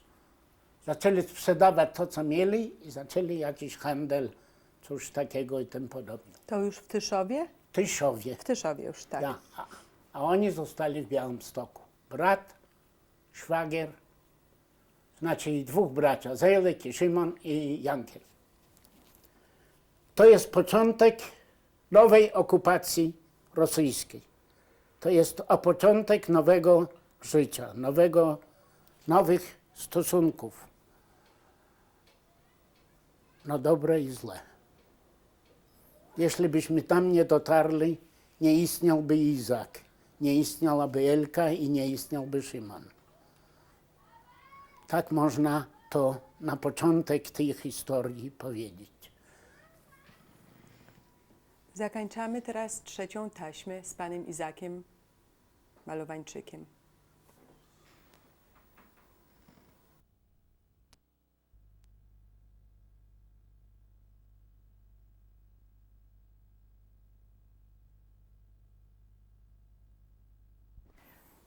Rozpoczynamy 4. taśmę z panem Izakiem Malowańczykiem. Mówiliśmy o Tyszowie. Proszę opowiedzieć, jak przeszedł ten rok w Tyszowie. Jak już powiedziałem, inicjatywa chyba była mojego brata, moich 2 braci i szwagra, że rodzina z dziećmi, znaczy moja siostra Trana,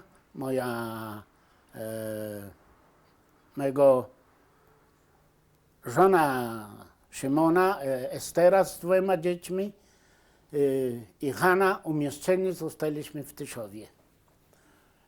Zaczęli coś robić, zajmowali się, sprzedawali to, co mieli, zaczęli handlować, a ja pomagałem im jak mogłem, rąbałem drzewo, przenosiłem wody.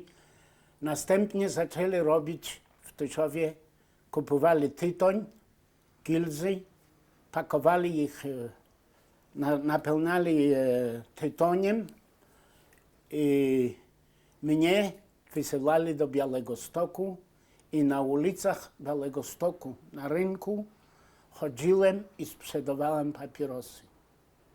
Tak jak w piosence. I to robiłem codziennie. Chodziłem piechotą do Białegostoku.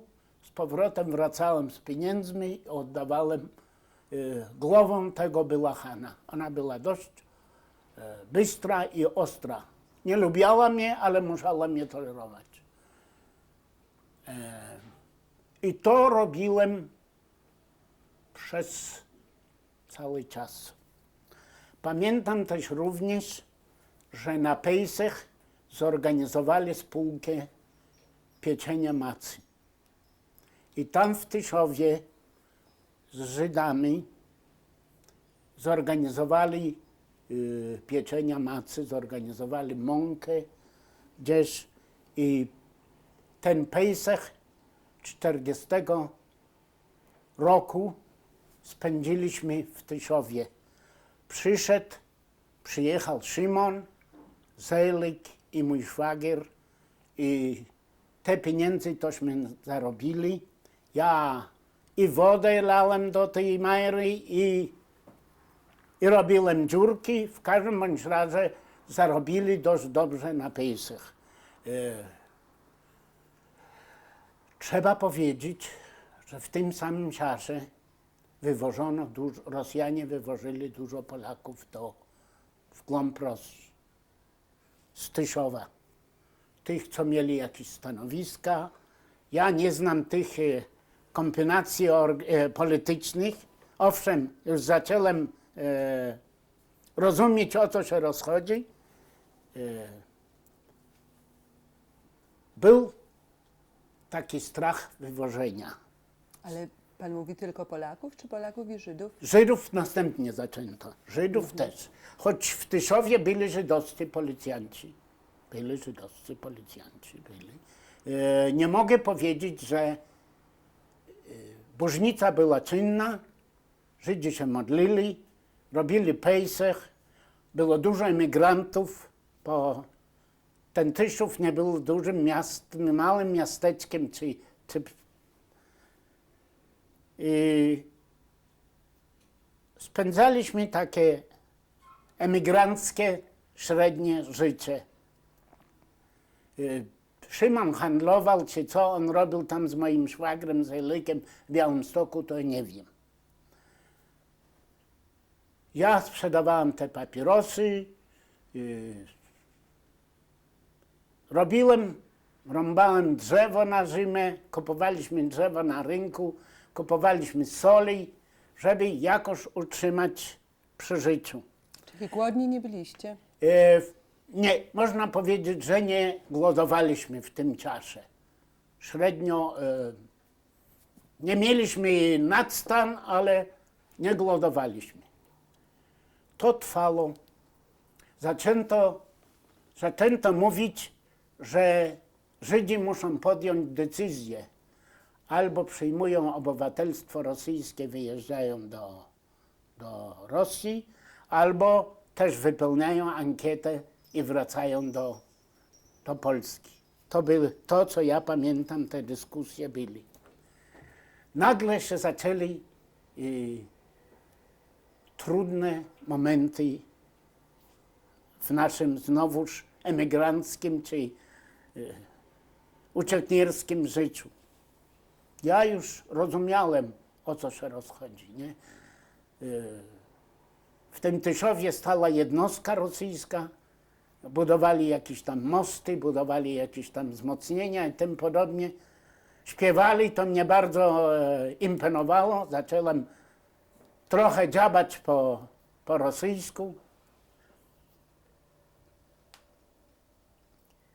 Nagle otrzymujemy wiadomość, to jest w 1941 roku zimą, że Szymon, Zejlik i Jankiel zostali w Białymstoku zaaresztowani.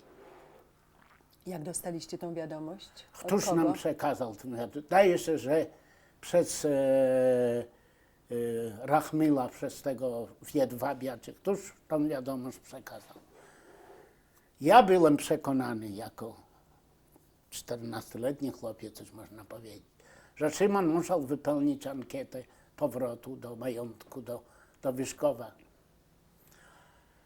Teraz wiem, że oni wszyscy troje handlowali meblami jakimś i tam on taki żal miał do tych policjantów żydowskich i on musiał być nakryty i oni dostali wyroki po 3 lata. To się potem 3 lata więzienia za spekulacje. Zostali wywiezieni do Rosji i w ten czas lat zaginął o nich. Pomału. Wybuchła wojna, Hitler zajął Francję. To nastąpił bardzo duży szok. Francja została zajęta i widzieliśmy, że cóż się pali pod nami, nie? Albo zostaniemy wysiedleni, albo wyrzucą nas z powrotem do Niemiec. W maju 1941 roku zgłosił się to maj mniej więcej. Przed wybuchem rosyjsko-niemieckiej wojny zgłosił się NKWD-owiec do nas. Powiedział, że mamy pół godziny, mamy zapakować wszystko, co mamy, że przyjdzie podwoda i wyjeżdżamy. Dokąd, co, nic. Po pół godziny przyjechała podwoda, zabraliśmy to, cośmy mieli, włożyliśmy na tej podwody. Co to jest podwoda? To jest furmanka. Włożyliśmy na tym furmanki, dzieci, ja, moja siostra, moje szwagierki. Zawieźli nas na dworzec.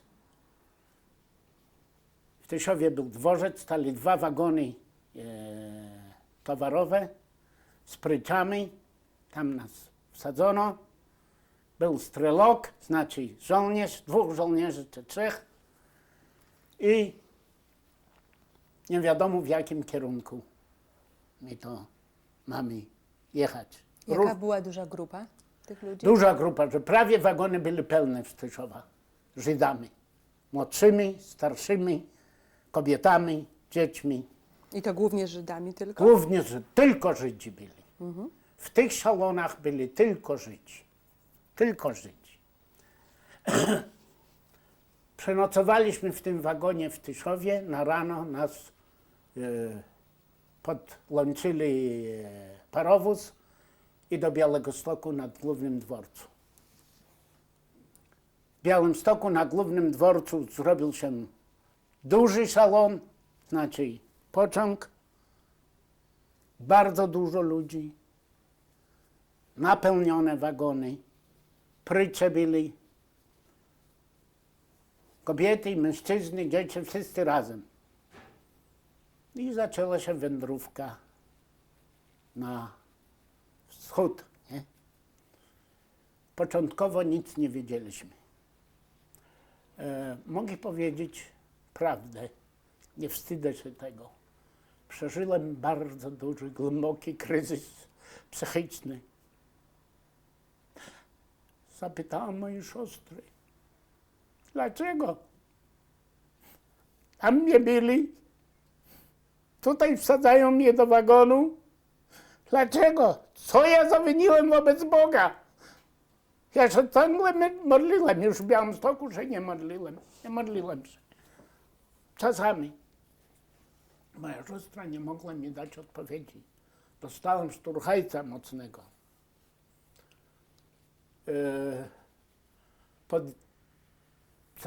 Wieźli nas w Baranowiczach. Pamiętam jakieś. W Baranowiczach stanęliśmy. Jak to się mówi, głód zaczął zaglądać do żołądków. Ci żołnierze, co nas pilnowali, byli bardzo młodzi. I był jeden komisarz, NKWD-owiec, major czy podpułkownik. Ten żołnierz ciągle siedział, pozwolono nam otwierać drzwi. Nie zamykano drzwi na tych hakach. Ja siedziałem, już nie słuchałem moich siostrów i moich szwagierek. Robiłem to, co uważałem za słuszne. Siedziałem w drzwiach, odepchnąłem wszystkich, dędałem nogami i próbowałem z tym żołnierzem mówić pół po polsku, pół po jidysz, a pół po... I ja mówię do niego, ja голоден. Du голоден, пацан? Ja. Pociąg stanął. Pойдем. Podeszedł do takiego wagonu, zapukał, tam otworzył. Mówi, że ja jestem głodny. Dał mi chyba, że 6-7 śledzi i 2 buchenki chleba. To był przełom w moim życiu. To był zmiana stosunek do tych rosyjskich ludzi. Ja się nie wstydzę tego mówić. Zaniosłem do mojej siostry. Ja mówię, Frana, do niej miałem najbardziej zaufania. To jest od tego żołnierza.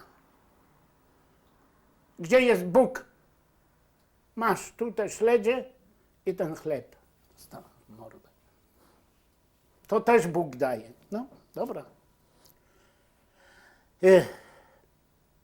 W dzień nas wieźli, a w nocy dostawaliśmy jeść.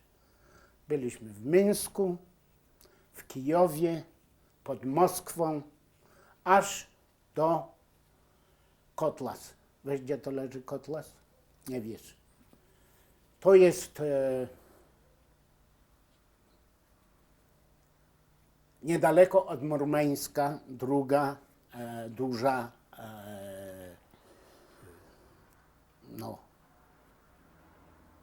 morska baza.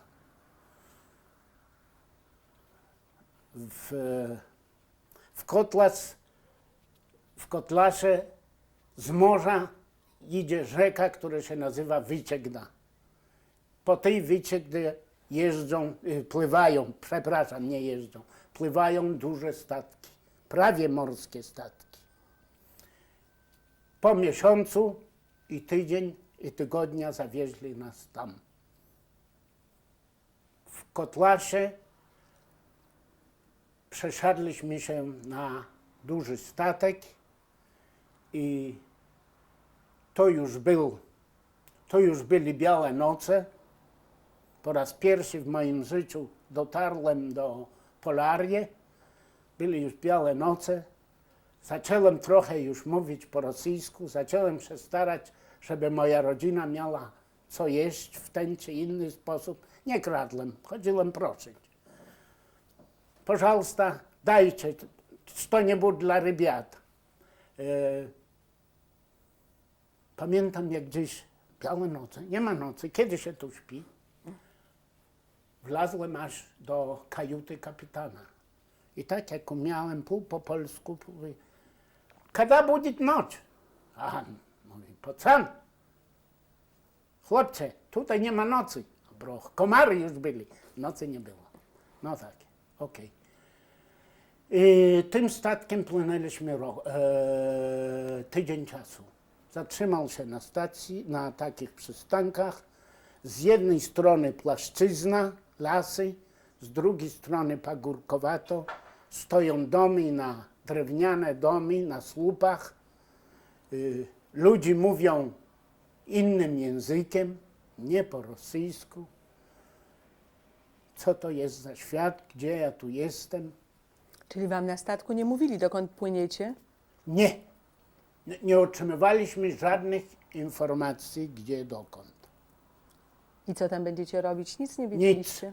Nic. Przynajmniej ja nic nie wiedziałem. Czy moja najbliższa, starsza rodzina wiedziała tego, to ja nie wiem. Dotarliśmy do takiego osiedla i tam rozdzielili nas na grupy i kazali nam wysiąść. I wysiadłem razem z moją siostrą, z moimi szwagierkami, z dziećmi. Czekali już furmanki.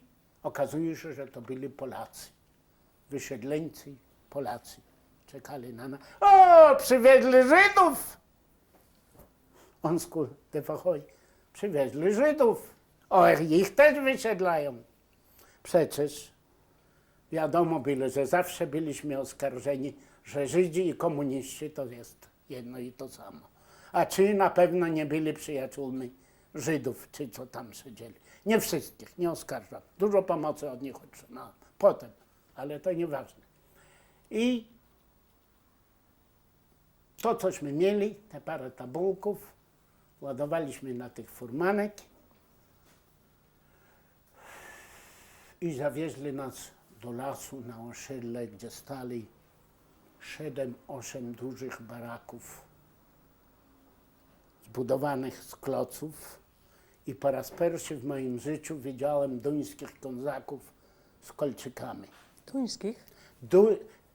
Dońskich kozaków, Dońskich. nie, Z domu. dońskich kozaków z kolczykami. To byli też przesiedleńcy, wysiedleni. Przyjęli, był taki komisarz NKWD, też komi, mówił z łamaną ruszczyzną, ten komendant, niski, ale nie był ostry. Był dość taki względny. Nie? Zawieźli nas do tych baraków, otrzymaliśmy miejsce. To był taki długi korytarz i po dwóch stron byli niby to pokoje. Byli koje z drewna. Ja zostałem w jednym pokoju z moją siostrą, z 2 dziećmi. Moje szwagierki osobno, bo mężów już nie było. Nie było. A co się z nimi stało? Oni zostali zaresztowani w Białymstoku. No tak, tak. Już mężów, ja byłem ten jedyny mężczyzna wśród tych kobiet. Na drugi dzień dostaliśmy chleba. Był larok, ale las, normalny las. Żadnych ulic, żadnych las.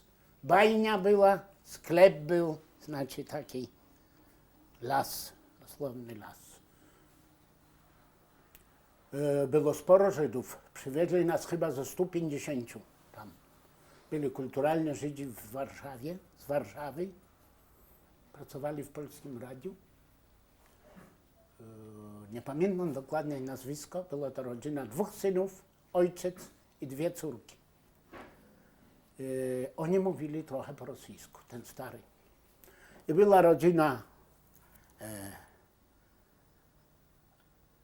Langowiczów, czy jakoś tam nazywali. Duża rodzina, 3 synów, 2 córki i ich narzeczone.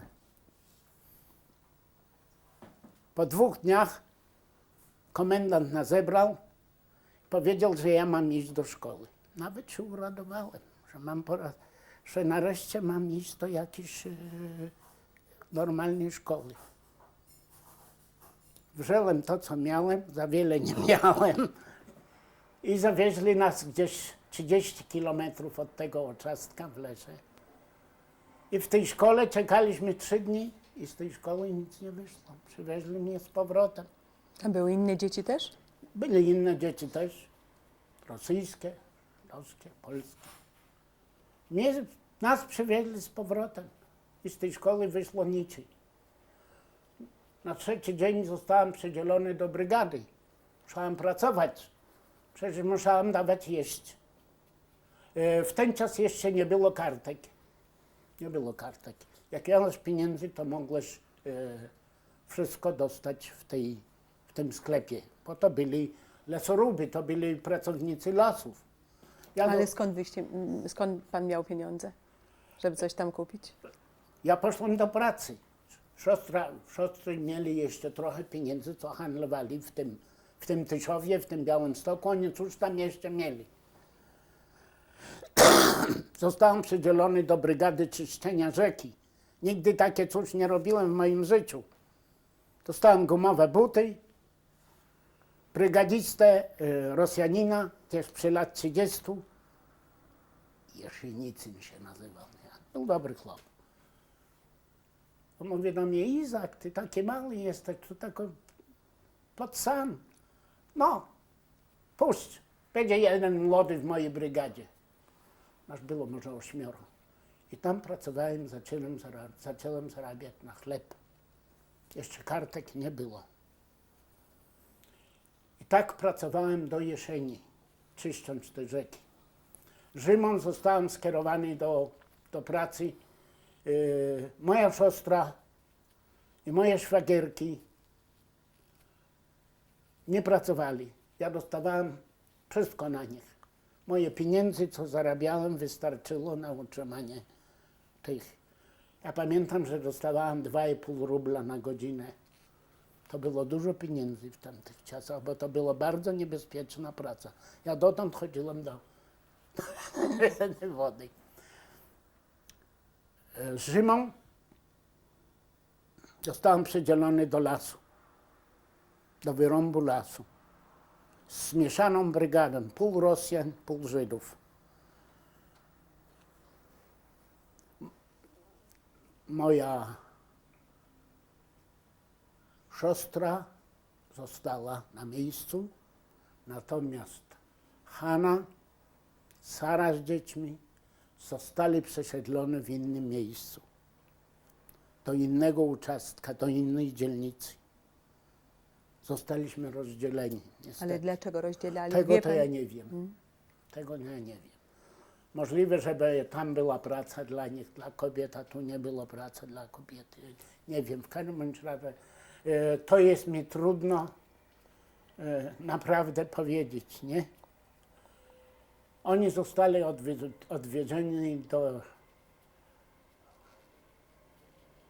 Nie pamiętam dokładnie. Myśmy mieszkali na osiedlu, to się nazywało Kucijar, a tam jakąś inną nazwę miało to osiedle. To były osiedla w lesie, normalnie. Zacząłem pracować w brygadzie, gdzie zwalałem drzewa. Zacząłem umieć pracować z siekierą, a potem mnie wyłuszczył wynalazł ten, co przyjmował drzewa, to był inżynier, leśnik.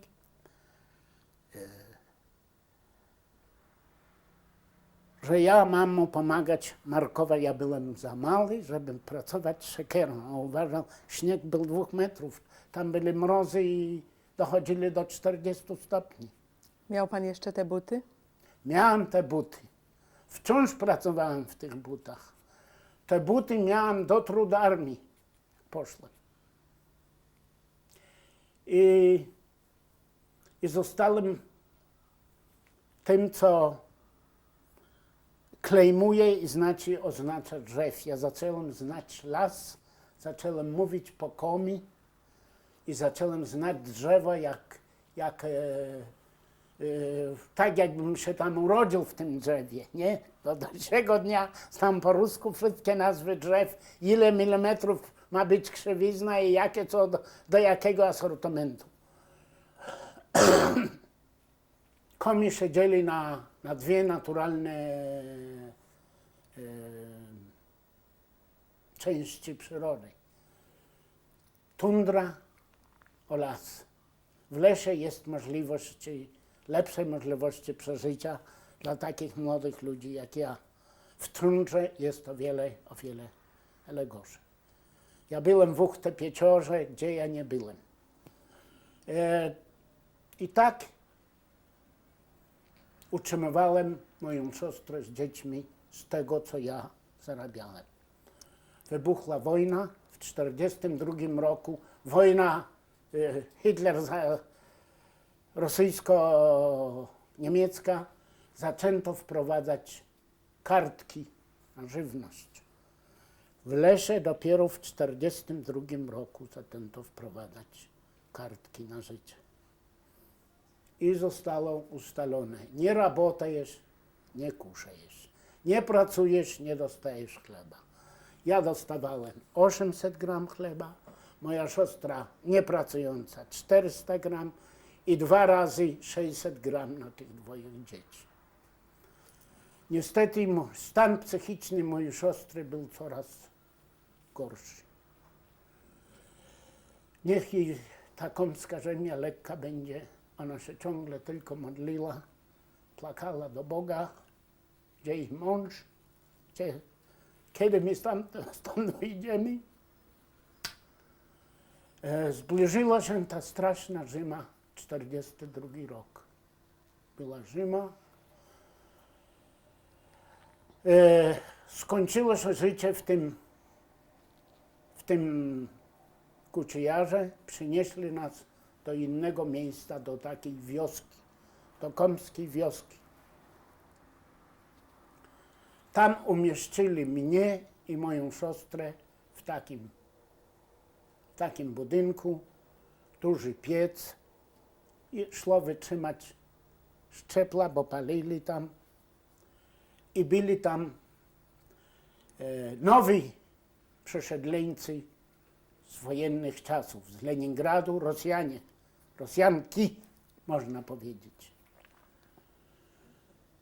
Ja zostałem przeznaczony do transportu, znaczy do transportu z końmi w dalekich turach, gdzie przewoziłem różne materiały, różne towary i tym podobne. Było nas 10. Czasami po 3 dni nie byłem w domu. Mój stan mojej siostry był coraz gorszy. Dzieci siedzieli przy niej. Może to jest trudno powiedzieć. Wsi i brud nas zjadał. Mnie też.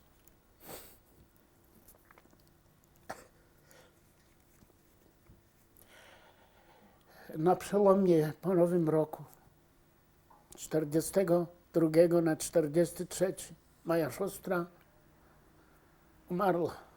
Mnie nie było w domu. Była taka żona z Leningradu, żona generała, który się dostał do niewoli niemieckiej i ją wysiedlili. Ona się trochę zajmowała moją siostrą. Ja przyszłem, ona mówi: Izak, twoja siostra umarła. Będę to mówił po polsku, bo to może. Twoja siostra umarła. 2 dzieci siedzą u niej w sofie, to taka koja była. Mój Bóg, co ja mam robić? Ja mówię do niej, co będziemy robić? Ona mówi: Izak, szybko, wiesz, kto ja jestem? Ja jestem też wysiedlona. Jest nowy komendant, nowy szef tego odcinka. Ale wieczorem pójdziemy do niego. Musimy coś zrobić. Musimy pochować siostrę i musimy te dzieci gdzieś umieścić. Poszliśmy do niego. On już był inwalida wojenny z tej rosyjsko-niemieckiej wojny. Ale on był pół komi, pół Rosjanin, pół komi, Włodzimierza narodził. Weszliśmy, ja stałem takich, jak pamiętam, jak gdzieś trzęsę się ze strachu i z żalu, nie? Że tak skończyła źle moja siostra. I ona mówi do niego: Paweł Iwanowicz, Izaka siostra umarła. I 2 dzieci, tu ich mamy, w szmatach iśmy zawinęli. On wstał, ja myślałem, że on nas wyrzuci, ale nie, on wstał, zbladł. To prawda, ja. Ona mówi: Izak jeszcze sam jest dzieckiem. Co on może zrobić? 50 stopni mrozu. 50 stopni. I on zakręcił takim telefonem na kruczolki i zawołał w takich miejscach, zawołał medsiostry, znaczy siostrą. W takich miejscowościach był taki punkt Medyczny, leczniczy. Ja, medyczny. Raz na miesiąc przychodził felczer i on ją zawołał i powiedział: ty weźmiesz te dzieci, zanim mróz nie zelży, a ja za ten czas się postaram znaleźć miejsce w domu dziecka. Zakończamy 4. taśmę z panem Izakiem Malowańczykiem.